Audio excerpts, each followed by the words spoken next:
तरीके से कथा का अपमान किया, आए और 1 सेकंड नहीं लगा और सीधे भगे।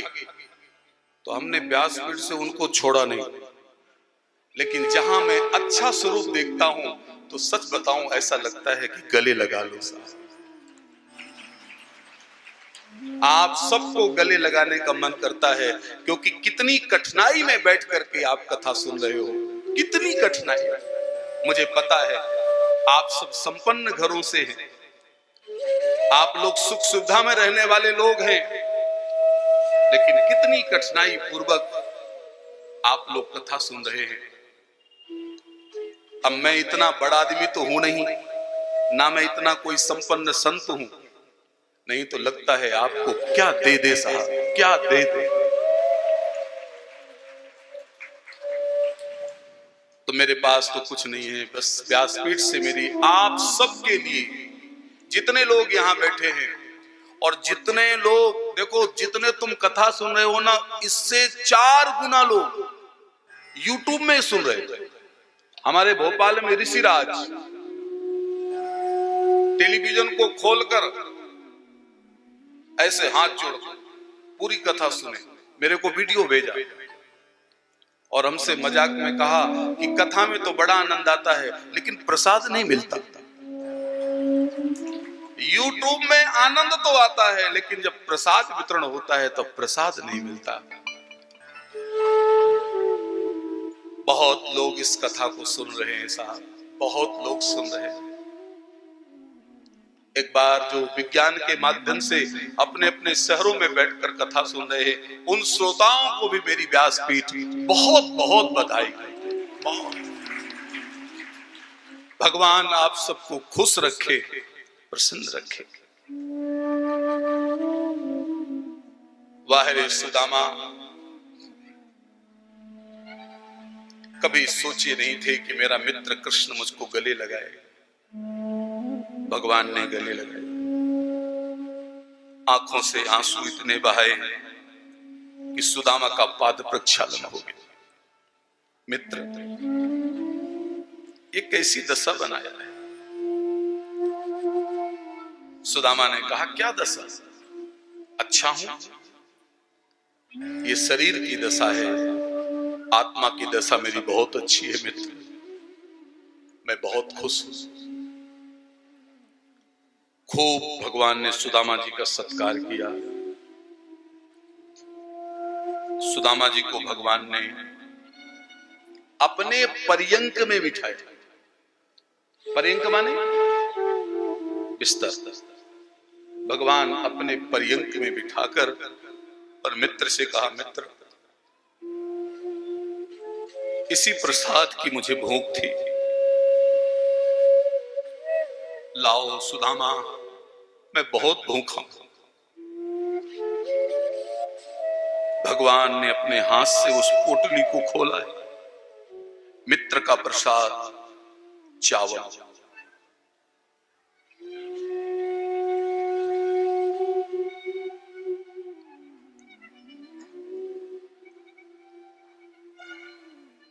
भगवान ने एक मुट्ठी चावल को लिया,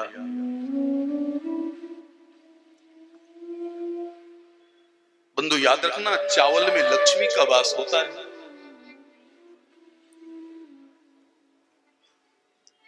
चावल में लक्ष्मी का वास होता है। हमारे कर्म कांड में ऐसा नियम है कि किसी भी सामग्री का जीवन में अभाव हो तो उस अभाव की पूर्ति चावल कर देता है। आप कभी पूजा पाठ में बैठ जाओ और ब्राह्मण देवता कहे कि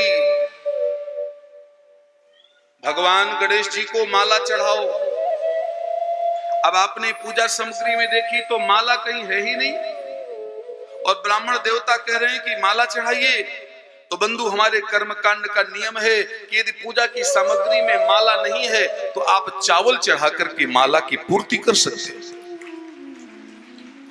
माला अभावे अक्षतम समर्पयामि। इस तरह जीवन में किसी भी वस्तु का अभाव हो तो आप चावल चढ़ा करके उस अभाव की पूर्ति कर सकते हैं। इसीलिए मुझे लगता है सुदामा की पत्नी सुशीला परम विद्वान है। उसने सोचा होगा कि मेरे पति भगवान के पास जा तो रहे हैं लेकिन कुछ बोलेंगे नहीं, मुझे पता है, क्योंकि मेरे पति ने अयाचक व्रत ले रखा है। अयाचक व्रत माने मांगू नहीं मर जाऊं। अयाचक व्रत का मतलब होता है मांगू नहीं मर जाऊं। इसलिए सुशीला ने सोचा कि मेरे पति मांगेंगे नहीं, इसलिए चावल देकर भेजा। मानो हे द्वारिका के नाथ, मैं अपने पति के हाथ में चावल इसलिए दे रही हूं कि मेरे पास इस समय हर चीज का अभाव है। भगवान ने एक मुट्ठी चावल को लिया और परमात्मा ने एक मुट्ठी चावल को खाया। एक मुट्ठी चावल को लेकर के भगवान ने एक लोक की संपत्ति मित्र को प्रदान कर दिया। फिर भी भगवान को अभी संतोष नहीं, तो परमात्मा ने दूसरी मुट्ठी खा करके मित्र को 2 लोक की संपत्ति प्रदान। हद तो तब हुआ जब भगवान ने तीसरी मुट्ठी खाने लगे, मानो रुक्मणी को भी भेज रहे। तब रुक्मणी ने हाथ पकड़ा और हाथ पकड़ करके, पता है भगवान के कान में क्या कहा? रुक्मणी ने हाथ पकड़ करके भगवान के कान में ने कहा कि बड़े उदार बनते हो, ये यही पंडित है जो आपकी छाती पे लात मारा था। देखो कितनी पुरानी घटना याद दिलाई। जिस पंडित को लुटाते जा रहे हो, ये वही पंडित है जो आपकी छाती पे लात मारी। तो भगवान ने भी जवाब दिया, ए रुक्मणी, ये वही पंडित है जो तेरी कल चिट्ठी लेके आया था। यदि ये चिट्ठी नहीं लाता तो तू मेरी पटरानी कैसे बनती पगली। मुझे भूख लगी थी, तूने रोक दी। अब मैं ये तीसरी मुट्ठी क्या करूं? रुक्मणी रोने लगी, नाथ ये तीसरी मुट्ठी हमको खिला दो, हम भी तो बच्चे हैं आपके। तब भगवान ने तीसरी मुट्ठी चावल को उसी पोटली में मिलाया और बंदो यही पूरे चावल पूरी द्वारिका में वितरण हुआ। और जहां जहां ये चावल प्रसाद गया वहां वहां भगवान ने सब प्रसन्नता करी। तो हमारी भी एक कथा की परंपरा चली आई है कि समापन के दिन हम भी व्यासपीठ से अपने सभी भक्तों को, अपने सभी प्रेमियों को व्यासपीठ से चावल प्रसाद और एक सिक्का प्रसाद आप तक पहुंचाते हैं।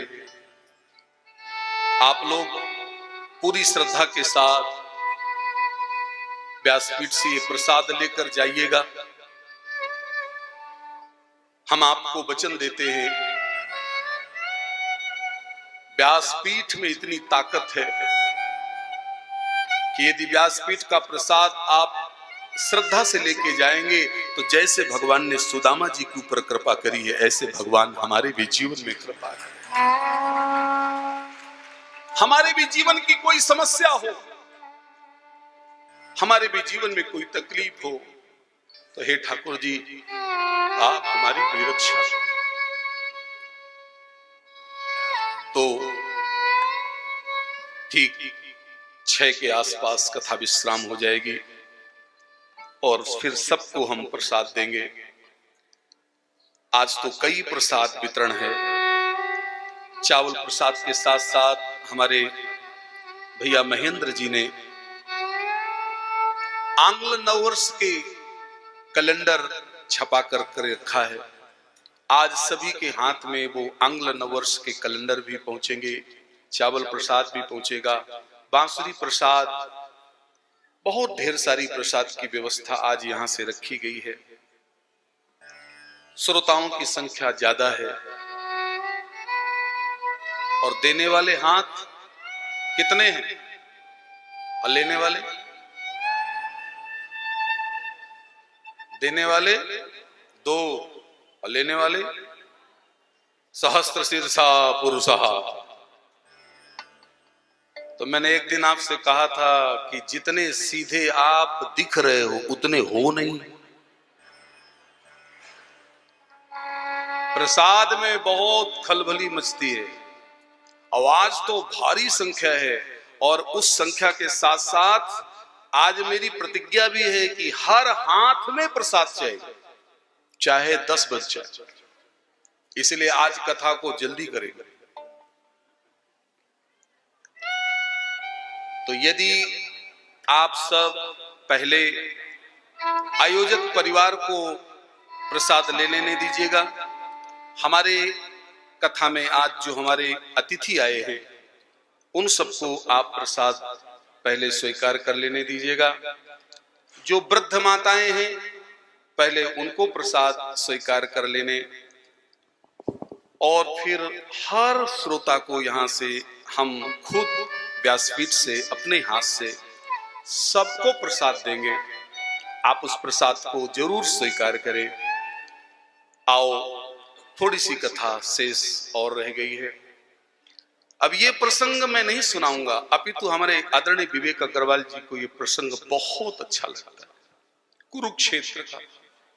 मुझे भी बहुत अच्छा लगता है, लेकिन मैं आपको कैसे इस प्रसंग को, जैसे मैं उस प्रसंग में प्रवेश करूंगा तो आंसू के सिवाय फिर कुछ नहीं है।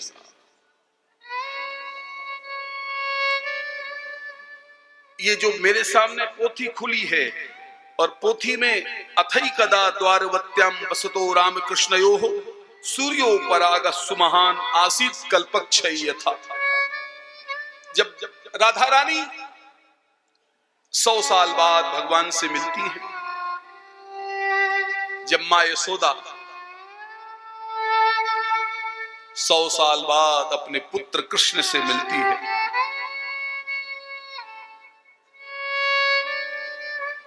साहब ऐसी दशा थी कि हम सुना नहीं सकते। राधा रानी आज काला कपड़ा पूरे शरीर पर ढककर सो रही है। पूरा अंग ढका है राधा रानी का, केवल राधा रानी जी का दाहिना अंगूठा खुला है, बस सारा अंग ढका है, केवल राधा रानी जी का दाहिना अंगूठा खुला है। और बंधु, राधा रानी के दाहिने अंगूठे से ऐसा प्रकाश निकल रहा है, इतना तेजी से प्रकाश, जैसे किसी के नेत्रों में ऐसे टार्च जलाई जाए। तो जब किसी के नेत्रों में टार्च जलाते हैं तो आदमी ऐसे करता है ना, ऐसे ही राधा रानी के नाखून से इतना तेजी से प्रकाश निकल रहा है, सभी लोग ऐसे हाथ, भगवान की पत्नियां भी ऐसे हाथ कर लिया। भगवान की पत्नियां कहती हैं, प्रभु ये कौन लेटी है जिसके नाखून से इतना प्रकाश निकल रहा है? जल्दी बताओ स्वामी। तब भगवान कहते हैं, मेरी पत्नियों, जब कभी द्वारिका में मैं सोते सोते राधा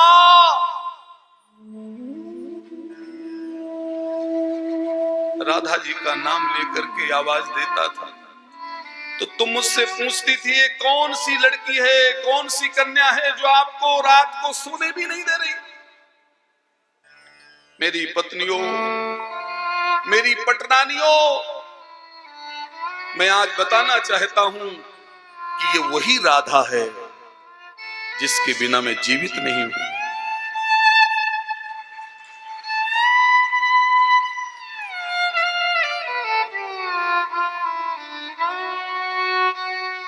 हे नाथ, राधा रानी से कहो कि अपना मुखारविंद का दर्शन करा। भगवान ने कहा मेरी हिम्मत नहीं कि मैं राधा रानी को जगा सकूं, आप लोग ही संकीर्तन करो। राधा, सभी लोगों ने राधा संकीर्तन किया, राधा राधा कृष्ण राधा। और बस राधा रानी की निद्रा टूटेगी। आओ हम 1 मिनट के लिए जितने लोग यहाँ बैठे हैं पूरी आवाज के साथ राधा राधा राधा राधा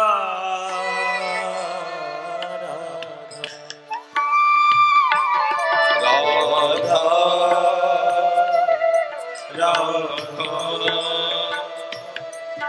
राधा राधा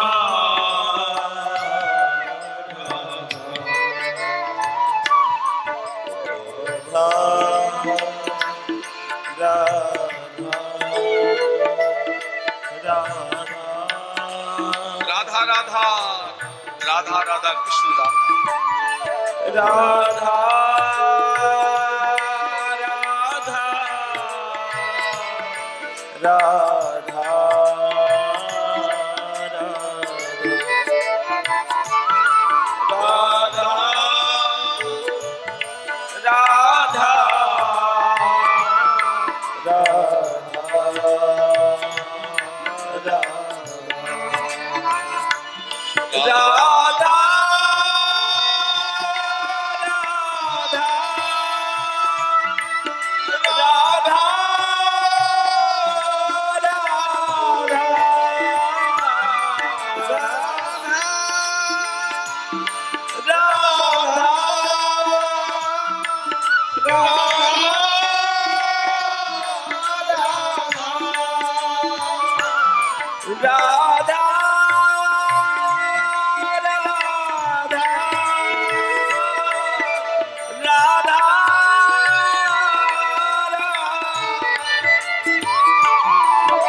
राधा कृष्ण राधा राधा कृष्ण राधा राधा कृष्ण राधा। देखो राधा राधा राधा राधा राधा राधा लोग बोलते रहे, राधा जी की निद्रा नहीं टूटी। लेकिन जहां कृष्ण का नाम आया, राधा राधा कृष्ण राधा राधा राधा कृष्ण राधा राधा कृष्ण राधा राधा कृष्ण राधा राधा कृष्ण राधा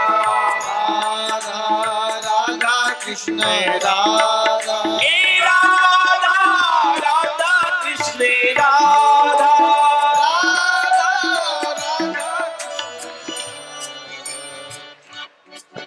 थोड़ी देर के लिए वाद्य यंत्र बंद कर दिया जाए, केवल हमें आपकी आवाज सुनिए। राधा राधा कृष्ण राधा राधा राधा राधा कृष्ण राधा।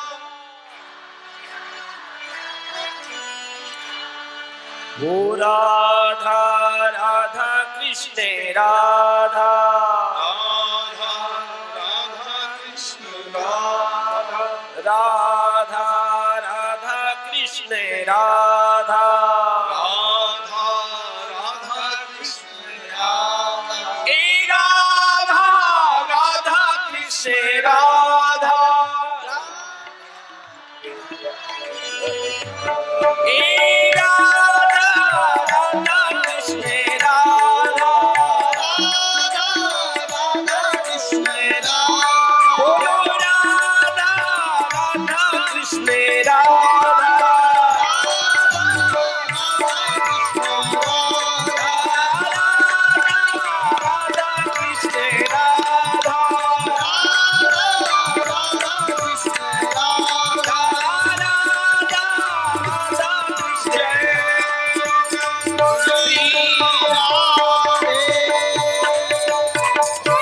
श्री बरसाने वाली की।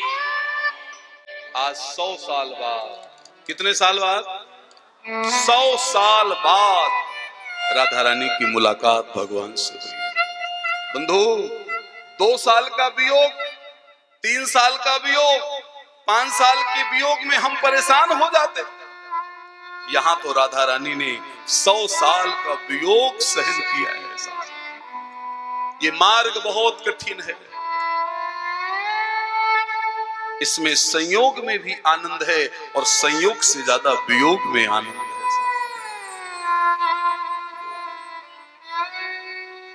एक प्रार्थना करके हम कथा को आगे ले जाएं कि इस कथा के सुनने के बाद, आज के बाद से कभी किसी व्यक्ति से ये मत पूछना कि राधा रानी का विवाह भगवान से क्यों नहीं हुआ। जब भगवान ने राधा से प्यार किया तो विवाह क्यों नहीं किया? आज से ये प्रश्न का अंत हो जाना चाहिए। क्यों? क्योंकि बंधु, विवाह 2 लोगों में होता है कि नहीं? विवाह के लिए कितने आदमी चाहिए? कम से कम 2। तो बंधु, एक बात कहूं, राधा कृष्ण 2 है ही नहीं तो विवाह हो कहां? राधा और कृष्ण 2 नहीं है, एक। इसलिए राधा रानी का विवाह, जिनका विवाह हुआ है, अभी देखना, जिनका विवाह हुआ उनका भगवान से वियोग हो गया, लेकिन राधा रानी का भगवान से विवाह नहीं हुआ। जीवन पर्यंत, आज भी और कल भी, कभी ठाकुर जी राधा रानी से अलग नहीं हो सकते।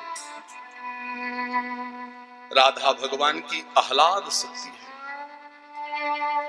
इसके बाद भगवान की पटरानियों के साथ द्रौपदी की बातचीत हुई है। वसुदेव जी का यज्ञोत्सव हुआ है।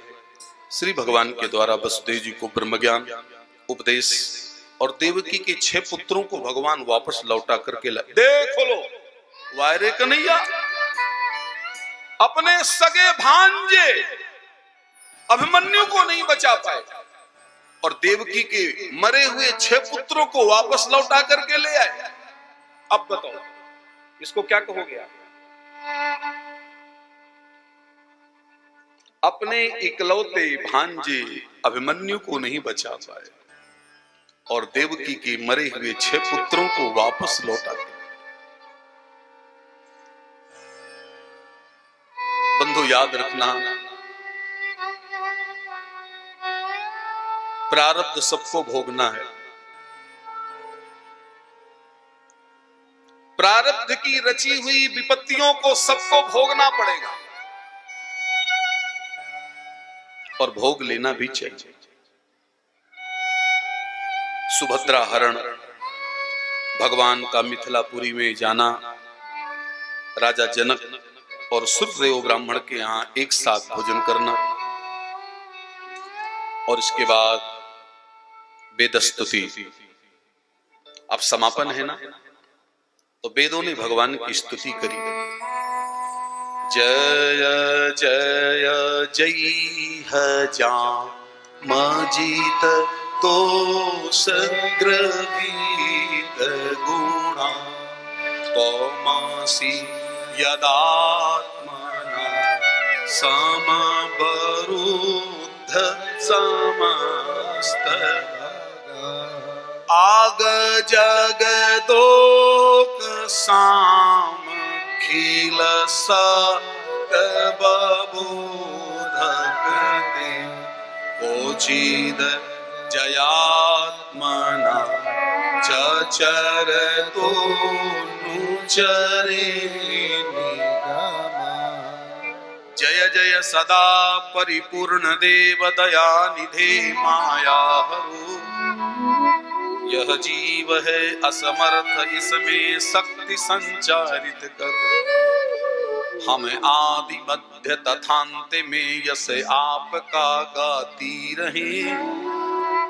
करती सदैव नमो नमः, पर पार नाथ न पाती।